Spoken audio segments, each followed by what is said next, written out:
Saab 97X 5.3i, a Trailblazer whose safe word is liquidation. There is no reason this Saab should ever have existed. It came during the tail end of the identity-erasing GM years. It doesn't have a turbo, and it's the direct successor to one of the worst cars GM ever made.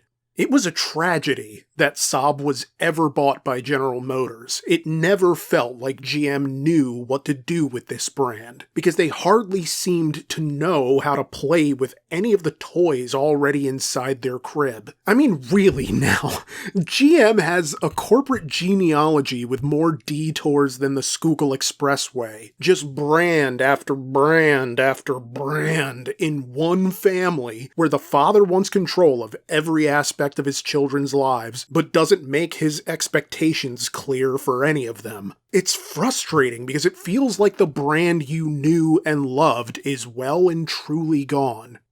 Except, sometimes, Dad gives his input and then lets Junior do his thing. So GM said, here's the platform, here's your architecture, here's your engine. Just make something that isn't going to get us called into the principal's office to discuss the future you don't have. And the result was the Saab 97X, a Trailblazer that's really into Tag Heuer watches. The forbidden love child of two companies that had about as much business hooking up as a trap lord and a tax collector. An utterly baffling car. That might just be the best GM SUV I've ever driven. But, is it good enough for me to bring back my top 5 list from the dead? Well, I'm the Roman. This is Race to the Bottom. And considering the goal of this show is to find a car so bad that not even I would enjoy it, the 2009 Saab 97X is one of the biggest failures in a really long time. Welcome to your Saab. It's made by GM. Saab 97X, the official car of unpretentious luxury. You buy this car to drive it, not to be seen driving it. Leave that for the Cadillac crowd and their door cubbies full of vanilla-scented hand sanitizer. Or the Infiniti drivers who hold up the line because they want their fries unsalted. You know, the Saab 97X may be a Trailblazer wearing a wool blazer, but you'll never credibly be accused of showing off just for owning one. So this debuted in 2004 for model year 2005, riding on the same GMT360 platform as the Chevy Trailblazer, the GMC Envoy, the Buick Rainier, the Isuzu Ascender, and the Oldsmobile Bravada, which doesn't exactly have the best reputation on this channel. Yeah, Brian wasn't a fan, and hey, I can't really blame him. You know, the GMT360 platform was pretty much for people who go to Costco and buy a whole bunch of stuff before they're even sure they can fit any of it in the fridge. These SUVs were so numerous, I wouldn't be surprised if you could actually get them at Costco. But the 97X lends a certain European credibility to the entire package. I mean, don't get me wrong, it's still a GM product, so you can argue this is really just playing the role of European luxury. That it's a bravada that studied abroad and came back reading Nietzsche and pretending to understand postmodernism. Maybe it's an act, but when it's this convincing, I'm not sure I really care. The interior feels nicer, the seats feel nicer, and as we'll get to, even without a turbo, the fine-tuning Saab did to the chassis makes a real difference here. Sure, they still made a baby with GM, but Saab did their best to raise it to know the difference between there, and there. And look, I know I said the Saab 9.5 SportCombi was the last good Saab, but I say a lot of things, you know. I'm going to have to eat those words like a Popeye's biscuit with its dry, buttery sacrilege against culinary simplicity. I don't enjoy having to backtrack. And yet, I'm gonna backtrack anyway, because despite the lack of so many defining Saab features, the 97X still feels like the brand's last great hurrah, even if it isn't the last true Saab. This is a much harder car to justify if you're a Saab purist, or even if you're someone casually familiar with how great they used to be before GM waltzed in with their Home of the Whopper belt buckle and their Doug Dimmadome hat, and began talking about how, well, as I see it, y'all don't know what y'all's doing. You need to leave it to the grown-ups. You're in the big leagues now. This ain't no damn partnership, Daddy. I'll tell you, I got a southern accent now for some reason. That means you work for me. This is a great Saab, but it butts heads with the reality that to a lot of purists, it's not going to be considered a real Saab, even if it's as close as an SUV could ever reasonably get. I mean, for crying out loud, it's an SUV from a brand that typically makes funky little turbocharged sedans and military fighter jets. What's next? Is IKEA going to start making beds you can actually bang on without the slats breaking? The engine here is the 5.3-liter LH6 V8, making 300 horsepower and around 330 pound-feet of torque, and matched to a late-model 4L60E transmission. As my terrific volunteer Zyron explained, and as I later read while looking up details about this car, because this is the late model year of the 4L60E, the reliability is improved a bit. However, the fuel economy remains 14 city, 20 highway, and 16 combined as rated by the EPA, which is the exact same rating for the smaller displacement 4.2-liter inline-six. And you know, it's not the end of the world, but I'm not going to pretend this isn't a problem, because in 2009, the 97X 5.3i was around $45,345 new, which is the equivalent of roughly $68,280 today. If I'm paying an extra $5,000, I'd want something more than just 15 more horsepower and 24 additional pound-feet of torque. I'm gonna want better fuel savings while I'm at it, and that's not really what you're going to get here. And yet, at no point did I get the sense that Saab built this with the intention of saving you money, even if having its foundations on a GM platform was intended to save GM money. Now, for what it's worth, this probably isn't the best representation of what a 97X would be from stock, since Zyron put considerable work into modernizing this and helping it run like new. I'm talking new brakes, sway bar links, front wheel bearings, Bilstein shocks. Dude replaced the fluid in the power steering pump reservoir using a turkey baster 20 times. The engine also got a complete tune-up with AC Delco Iridium plugs and ignition wires, a new MAF sensor, and a freshly cleaned throttle body, along with little improvements here and there over time. But this car feels significantly younger than its mileage would suggest, and while a good deal of it is because of Zyron's hard work, I feel a lot of it is Saab too. Yes, this is built on a GM truck platform, but Saab got in there and redid the chassis. You know, they tinkered with it. They put in stiffer springs and stronger bushings.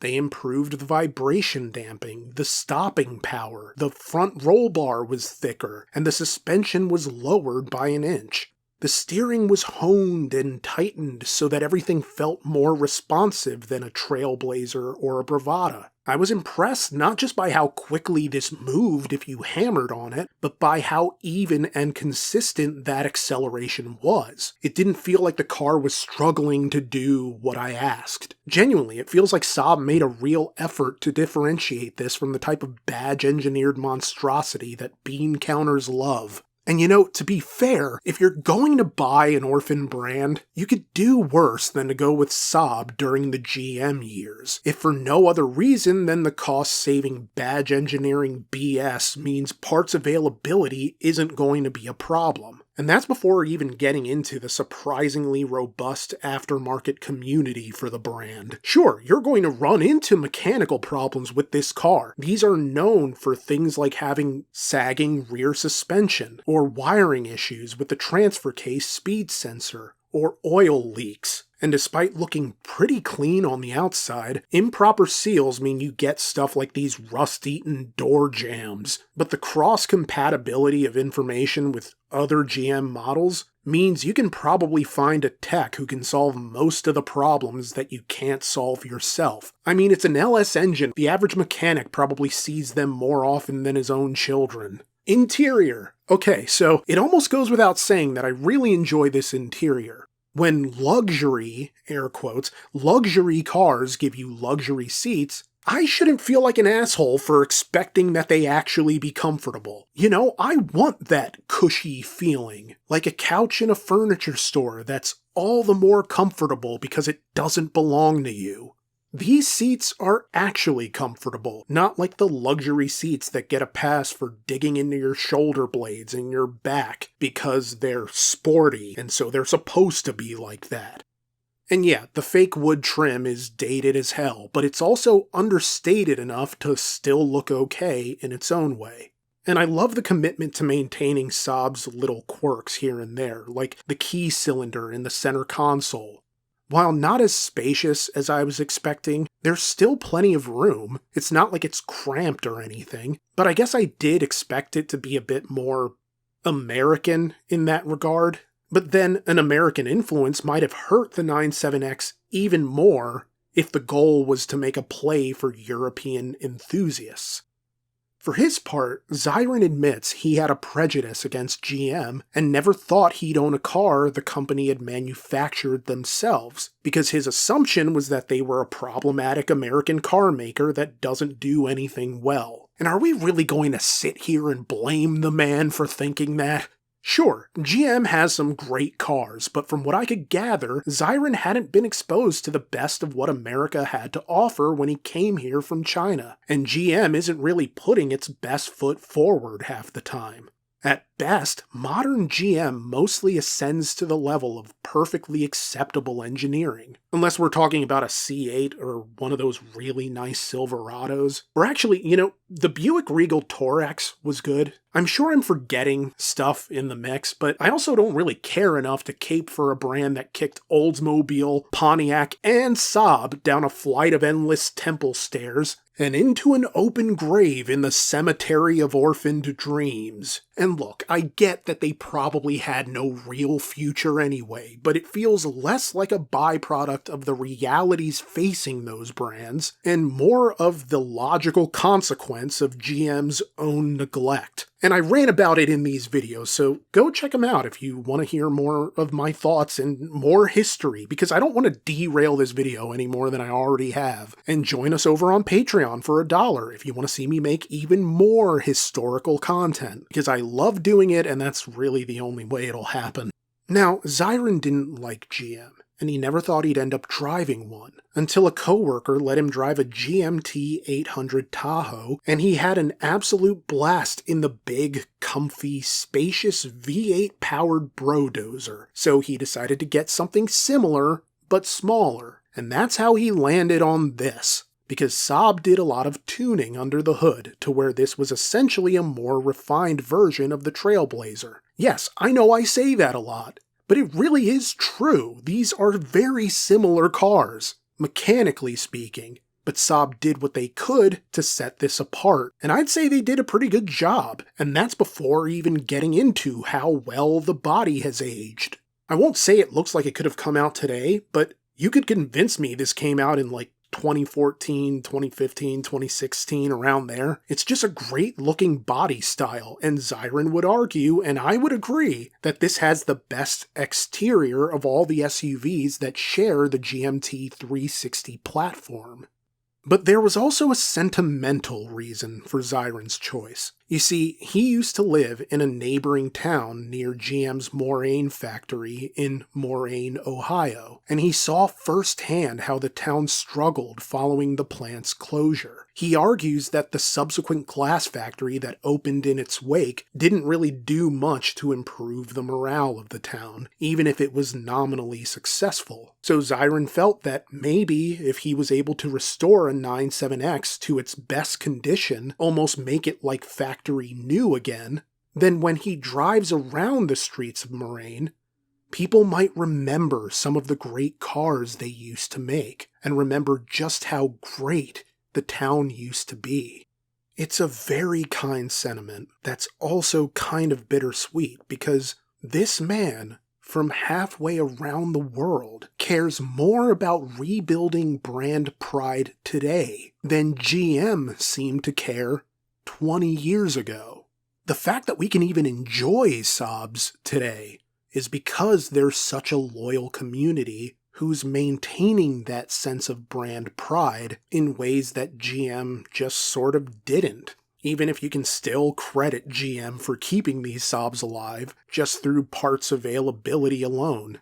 But it's frustrating because this could have been so much more than a Trailblazer in silk pajamas had it not come so late in Saab's life.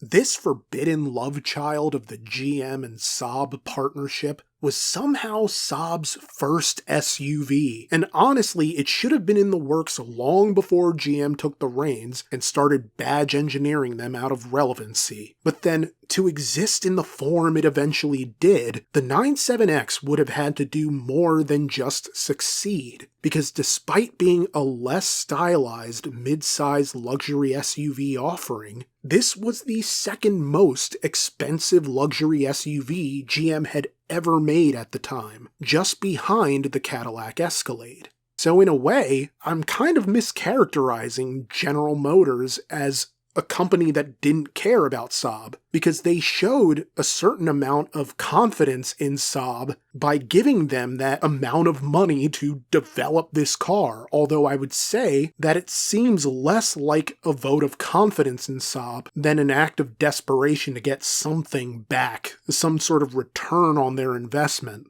They were making the long play here, founded presumably on the correct assumption that SUVs were going to be the hotness for many more years to come.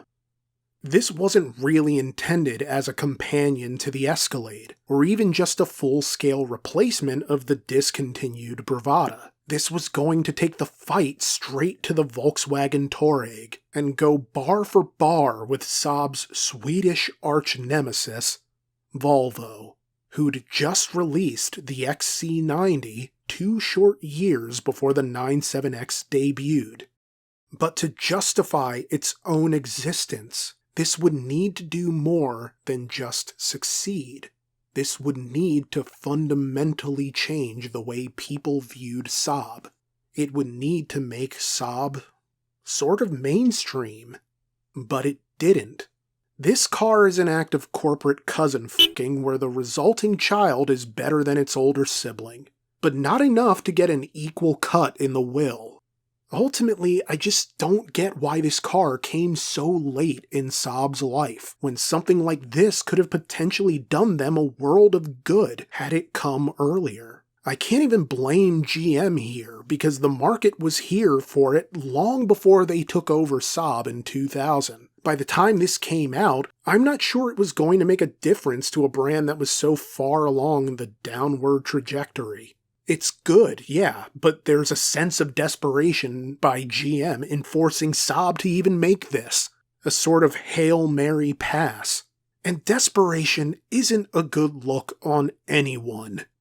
I can imagine a scenario of GM presenting this to the world at the New York Auto Show with tons of confidence, while all the executives are secretly panicked, running around backstage like guests on the Maury Show, because their quarterly bonus is riding on this car.